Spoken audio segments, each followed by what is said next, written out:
Começa agora na Paz Mundial, programa Café e Tecnologia, falando sobre sexualidade, saúde mental e relacionamentos de casais. Apresentação do psicólogo e sexólogo Oswaldo Rodrigues. Boa noite, pessoas. Aqui estamos mais um domingo com discussões importantes para compreendermos o que nós chamamos de sexualidade e o que importa para a sua vida, para a nossa vida, para a vida de todos. Vocês sabem que eu sempre estou em companhia de dois colegas do INPASEX, do Instituto Paulista de Sexualidade, o Rafael Teixeira e a Camille Borges, e nós temos aqui o professor Ronaldo Trindade. Ele já esteve aqui conosco em outro episódio. O Ronaldo é um antropólogo, professor da Universidade de Brasília, professor do nosso curso de especialização em sexologia aplicada. E hoje nós vamos falar de um assunto que merece uma atenção, embora para a maior parte das pessoas seja alguma coisa talvez muito longe: a sexualidade indígena. Ronaldo, novamente, obrigado por estar aqui conosco. É muito gostoso estar te ouvindo, porque eu sempre saio com ideias também assim fora da psicologia no sentido teórico, e, no entanto, traz um bocado de discussões importantes para nós trabalharmos durante a nossa semana. Muito obrigado, Ronaldo. Oi, Valdo, boa noite. Boa noite à equipe que está aqui. É sempre um prazer estar aqui, né? Porque, enfim, é uma oportunidade que a gente tem, né, de falar sobre sexualidade nas suas mais variadas vertentes, né? Isso. E sexualidade indígena. O que você tem a falar sobre essas duas palavras? Vai. Né? Começamos por aí, porque vai dar trabalho hoje. Osvaldo, sexualidades indígenas, né? Ela é uma junção, na verdade, de dois termos que em si, né, eles já são muito problemáticos, né?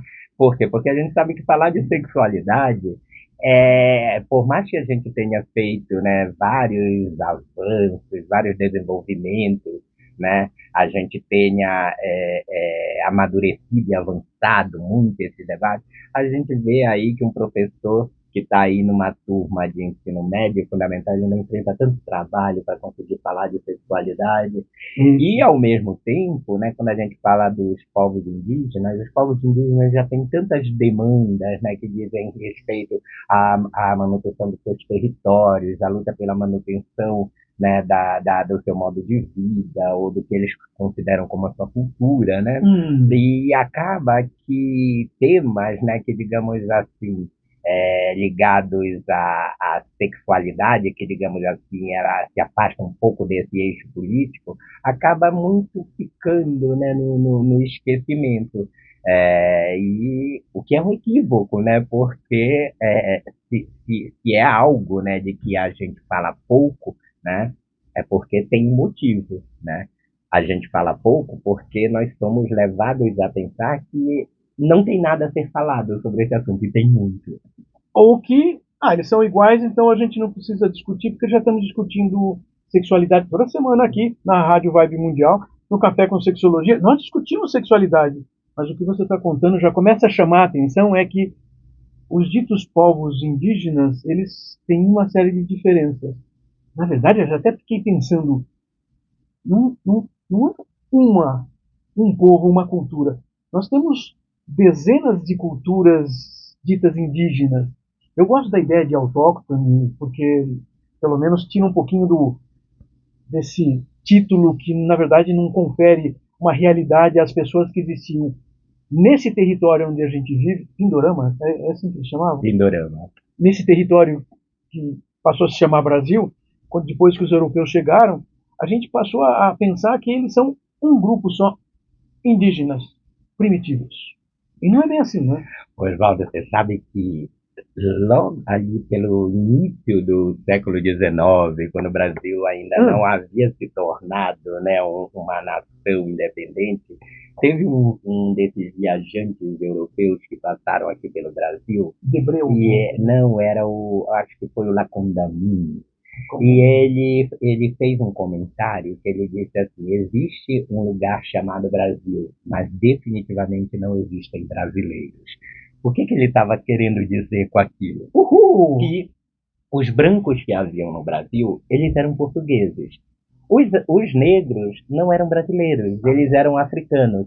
E os índios, eles eram oiapoques, eram bororos, eram apinagés, eram mundurucus, Não era né? brasileiro. Não eram brasileiros.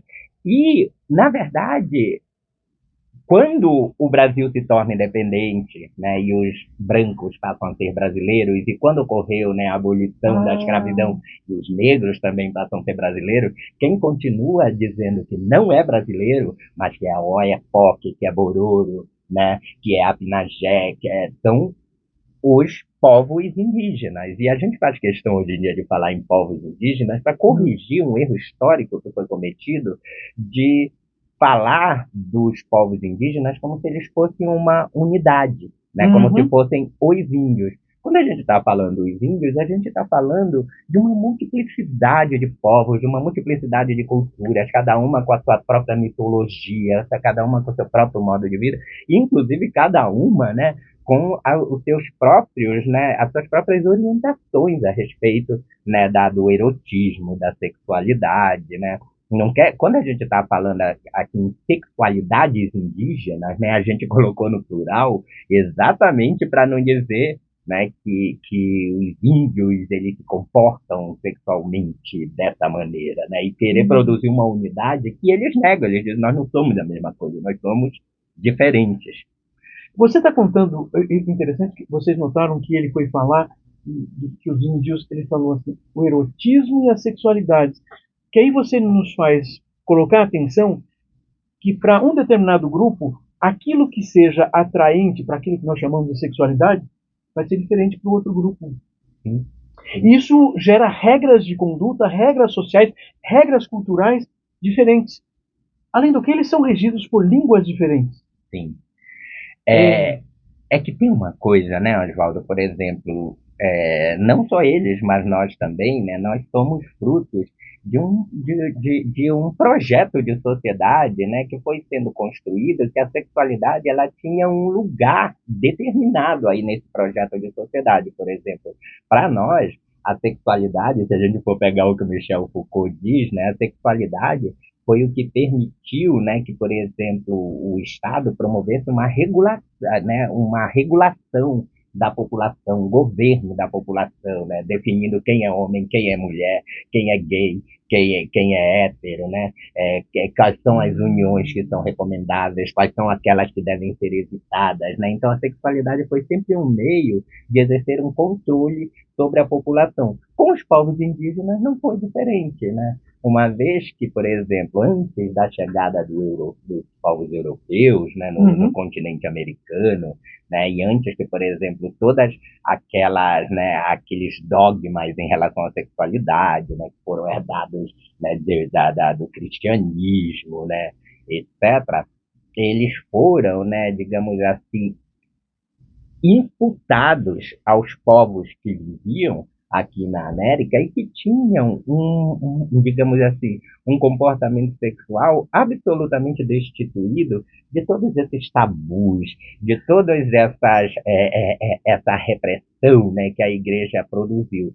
Então, ao chegar aqui, os europeus se defrontando, por exemplo, né, com práticas homoeróticas, com a poligamia dos povos indígenas, a primeira tentativa foi regular essa sexualidade e disciplinar essa sexualidade insubmissa, né? Fazendo crer, por exemplo, né, hoje em dia, se você vai perguntar, né, às vezes para um chefe de um determinado grupo indígena, né, a respeito sobre homossexualidades indígenas, ele vai dizer que não, que isso é uma coisa do branco, né? Por quê? Porque esses índios, desde o século XVI, eles vêm passando por um processo de heterossexualização, né? Em que, digamos assim, os meninos, eles passam, né, a usar indumentárias masculinas, a cortar cabelo curto, né, e as meninas o contrário, ou seja, a sexualidade, no caso desses povos indígenas, ela foi uma outra dimensão do processo colonizador. Assim como eles foram colonizados por meio, né, digamos assim, do apagamento das suas línguas, do apagamento, né, da sua religião, do apagamento, né, do seu modo de vida, eles também tiveram um apagamento das suas práticas eróticas, das suas práticas sexuais, que passaram por um processo de disciplinarização, como a nossa, né? A nossa sexualidade também passou, né, por processos de disciplinarização. E acho muito interessante isso, Ronaldo, porque a gente está percebendo, né, pelo menos eu entendo quando você fala isso, que a fantasia acho que vem do indígena inicialmente para nós, enquanto pessoas não indígenas, é essa imagem que o índio, né, que é o que a gente vê por aí, era aquela pessoa que não usava roupa quando o Brasil foi descoberto. E aí cria-se essa narrativa, essa fantasia a respeito dessa população, como se elas não tivessem sofrido ou sido impactadas por esse processo que vai apagando uma história, uma estrutura de convivência, e acho que é importante ressaltar isso que você fala, que existe uma diversidade, uma multiplicidade cultural dentro dessa vivência indígena que a gente não tem conhecimento. E aí a gente começar a perceber que existe esse apagamento e ele vai impactar significativamente na vida das pessoas hoje da população indígena é muito importante, porque a gente realmente não é levado a pensar sobre isso, porque cria essa imagem, tá, o índio que tá lá, ninguém pensa sobre ele. É que isso parece, Rafael, que assim, nós somos ensinados na escola a pensar desse jeito. E a escola, os professores aprenderam também a ensinar uma história, uma geografia, uma antropologia, vamos chamar assim. Nos primeiros 8 anos de escola não tem antropologia, né? Ou seja, não tem alguém que vai dizer assim, olha, os povos são diferentes. A gente aprende que é como se fosse tudo igual. E tudo igual, como você falou, é um bando de gente que mora pelado no meio da selva. E isso não é assim. Mas eles estão nus. Desculpa, essa é outra questão. A questão é que eles têm uma cultura, uma forma de ver o mundo, uma forma de ver a si mesmos, e essa forma é funcional, porque eles estão vivos e funcionando. É funcional. E existe também, né, uma própria diversidade, como, por exemplo, os povos indígenas, eles lidam com os seus corpos, eles lidam, né, com a organização da sua vida conjugal, com, por exemplo, né, digamos assim, os processos, né, de envolvendo casamento, reprodução. Então, por exemplo, muitas dessas coisas, elas são orientadas de acordo, digamos assim, com as cosmologias dessas tribos, né, com a mitologia dessas tribos. E são valores. A gente chama de mitologias, mas são valores próprios daquele grupo. E que orientam o modo de vida daquelas pessoas, né? Só que como também, né, os povos indígenas, eles estão sob ataque constante desde 1500, né? Eles estão sob ataque constante, né? E algumas questões, né, elas acabam ganhando mais urgência, né, como a questão da preservação dos seus territórios, né, como a questão, né, de, por exemplo, se construir políticas públicas, né, que, digamos assim, vão amenizar os efeitos da colonização para esses povos, né? Então, como essas questões são tão urgentes, né, a gente acaba dando, né, concentrando todo o debate sobre as questões indígenas em termos disso, né, em atribuir para esse povo uma história, em lembrar dessa diversidade que os separa, né, em atentar para suas causas políticas, e algumas coisas, né, acabam ficando, por exemplo, na opacidade, né, como pensar, por exemplo, afinal de contas, como é que eles lidam com essa questão da sexualidade? E, afinal de contas, como essas novas gerações de indígenas, né, que, por exemplo, já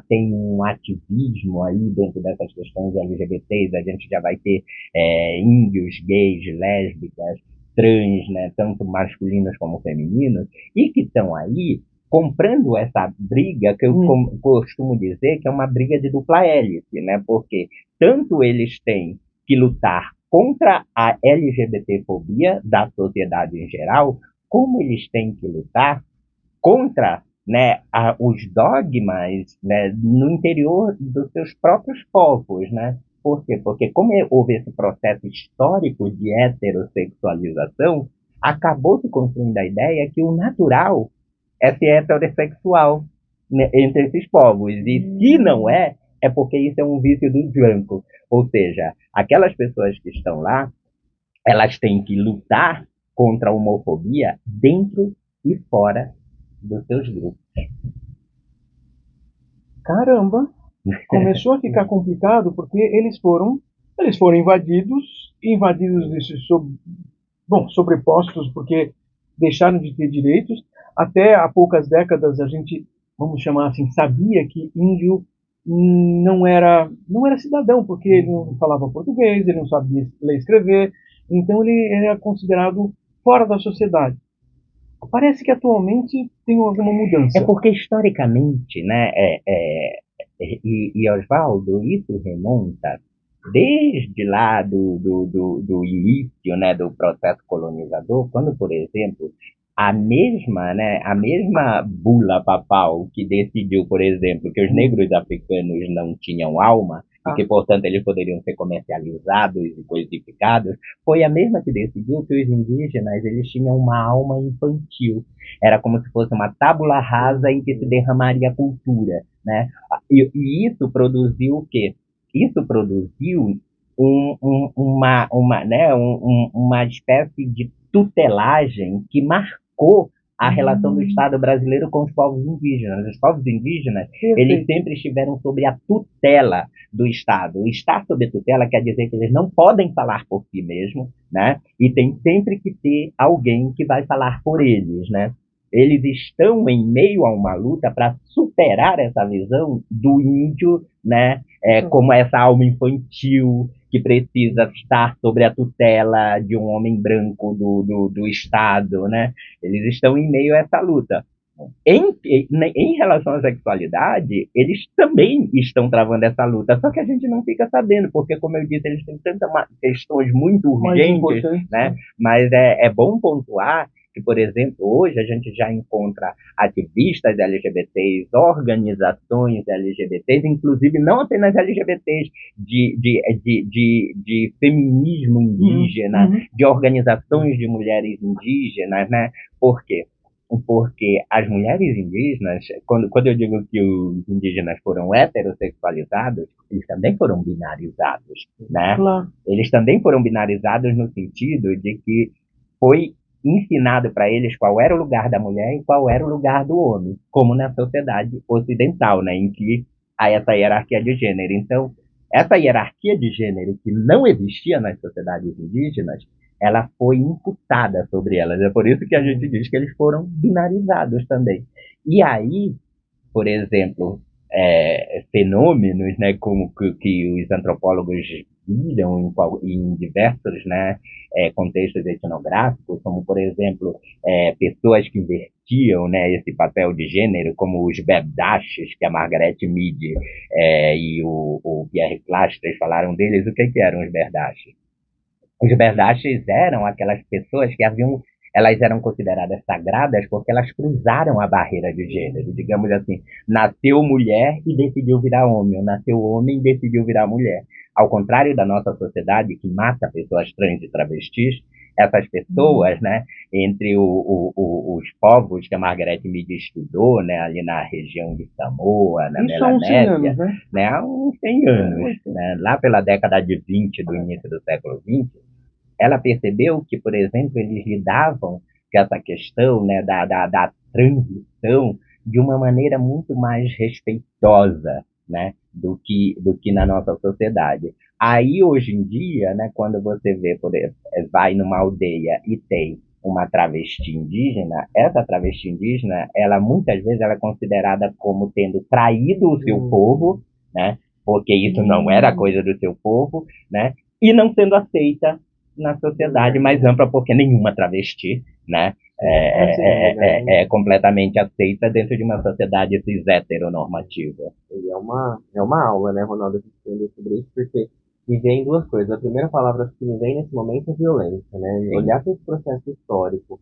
E aí a violência que aponta para mim é nós, e acho que todo mundo aqui tem essa experiência. A gente conhece chás e ervas e coisas que a gente usa que vem desse conhecimento indígena e que a gente se apropria desse uso, e aí farmacêutica, né, e produtos de farmácia, mas a gente também invalida toda uma estrutura histórica de valores, de morais, e aí a gente não dá espaço para essa população, e aí, no outro lado, me vem essa percepção de que, enquanto pessoas LGBTs que precisam lutar, e aí pelas suas especificidades, né, uma pessoa LGBT negra, uma pessoa LGBT indígena, uma pessoa LGBT cadeirante, cada pessoa dessa população tem especificidades e a gente também tem. Sim. E a gente não leva isso em consideração.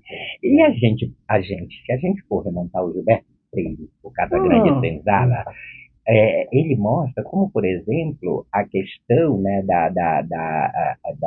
a colonização, ela se fez também sobre a dominação, né, e a exploração dos corpos das mulheres indígenas, né? O Gilberto Freire chega a dizer que os portugueses chegaram no Brasil pisando em carnes, né? Por quê? Porque diferente dos outros povos, né, como os anglo-saxões, por exemplo, né, que eles eram absolutamente contra a miscigenação, os portugueses não tinham nada contra, né? Eles já tinham lá a lenda da Moura encantada, né, que era aquela mulher morena, sedutora. Então, quando eles chegaram aqui, eles encontraram, imagina, as índias, né, levando um modo de vida como levavam, etc., que era muito diferente, né, de como estavam as mulheres europeias, né, que não se via nem o tornozelo. Então, em algum momento, eles perceberam, né, que a colonia, que estuprar essas mulheres, né, e fazer filhos ajudaria no processo de colonização. Pois é, essas são ideias que Pero Vaz de Caminha já escreveu na carta, na famosa carta. E vamos lembrar que a Carta do Caminha só se tornou, vamos chamar assim, pública depois da independência do Brasil. E o Pero Vaz de Caminha falava disso, né? Que aqui existem homens e mulheres com corpos formosos e que vivem nus. A gente já percebia uma coisa erótica naquela carta, né? Tem um livro fantástico também, que é Um Defeito de Cor, não sei se você já viu. Que tem uma exposição, inclusive, aqui em São Paulo, chamada Um Defeito de Cor, né? E explora toda essa complexidade dos povos africanos, e, enfim. Quer dizer, os grupos europeus sempre viram os povos diferentes como diferentes no mau sentido, ou seja, rebaixados, subjugáveis e subjugados na sequência. Diferença para eles era sinônimo de inferioridade. De inferioridade. Porque sempre que eu te ouço falar, eu fico compreendendo que assim, esses grupamentos históricos, como eu disse e reforcei assim, eles são funcionais, eles estão vivendo nessas terras de Pindorama há milênios. Então, assim, funcionou. Eles continuaram vivos e transmitindo conhecimento. Esse conhecimento é verdadeiro e útil. Oswaldo, quando você fala em Pindorama, né, e Pindorama, para quem não sabe, era como, por exemplo, os povos indígenas aqui das terras baixas da América do Sul, eles se referiam a esse território que depois veio a ser nomeado pelos portugueses como Brasil, né? Então, às vezes a gente fala assim, por exemplo, as migrações indígenas, que o indígena saiu de uma região e foi para outra. Na verdade, ele quando ele sai, né, digamos assim, da Amazônia peruana e se desloca até a Amazônia brasileira, ele, na verdade, ele está percorrendo o mesmo território. O mundo dele. Ele está percorrendo o mesmo território. Por quê? Porque ele é anterior a essas divisões políticas que foram estabelecidas, que separa o que é Brasil, o que não é Brasil. E eles mesmos não tinham essa noção de divisão geográfica como o europeu sempre fez. Até porque essa visão do mundo, né, ela é uma visão europeia, né? E que você sabe que ela foi constituída ali pelo século XVIII, né? Porque até o século XVIII as pessoas não tinham uma consciência planetária, de que elas viviam, elas eram parte do mesmo planeta. Não, quem tinha isso eram só os estudiosos. Essa ideia de que nós somos todos parte de um mesmo planeta, essa consciência planetária, ela foi sendo desenvolvida muito posteriormente. Agora a gente vai cobrar que os índios... Pois é, e você está nos contando que nós precisamos pensar, olhar para essa ideia, esse conceito do indígena, dos outros povos que não sejam os descendentes de europeus ou até mesmo africanos aqui no Brasil, e eles precisam ser compreendidos dentro de uma ótica a partir deles e não na ótica que nós aprendemos na escola formal. Uau, Ronaldo, eu já quero agradecer você, foi uma conversa bastante importante, já para aprender que temos que aprender muito mais. Mas ainda tem recados, assim, o Rafael, você já está aí anotando recados aqui, olha, gente. Vai lá. Também tem. Bem, gente, queria deixar um recado aqui do nosso evento, Oswaldo, do ano que vem, o Sintex, Congresso Internacional Multidisciplinar em Sexualidade. Novidade. Que vai acontecer no dia 8, 9 e 10 de maio de 2025, aqui em São Paulo, presencialmente. Então, essas discussões sobre sexualidade nas suas mais diversas perspectivas, a gente faz esse evento em 2025. Inscrição de trabalhos acadêmicos, quem quer ser palestra, quem quer participar com exposição de trabalho. São todas as inscrições abertas no site empatec.com.br. E, Camille, o nosso curso, nós temos um curso de especialização em sexologia aplicada. O Ronaldo é professor lá, por isso que Vou chamamos. aproveitar Eu recomendo. para divulgar lendo um comentário que apareceu aqui. Oba! Carla Valereto mandou: tive essa aula com o Ronaldo no curso de especialização. Que aula maravilhosa. Então, gente, nós estamos com inscrições abertas para a nossa especialização. Se você tem interesse, entra no site do Empatec ou no Instagram e já corre para fazer a sua inscrição. Nós temos aulas como essa lá. Ótimo. Gente, todo domingo à noite, às 8h30 da noite, aqui na Vibe Mundial, ao vivo, nós temos discussões variadas sobre as questões da sexualidade. Semana que vem, nós teremos a Marta McBritton, que vem falar sobre o Barong. Vocês sabem o que é o projeto Barong? Não sabem? Vão saber aqui, porque é um projeto muito importante que há décadas anda na cidade de São Paulo, na grande São Paulo, levando discussões sobre saúde sexual. Nós vamos conversar sobre isso aqui, vai ser muito bom. Domingo? Feito? Espero vocês, nós esperamos vocês e conversamos com vocês. Até lá, gente!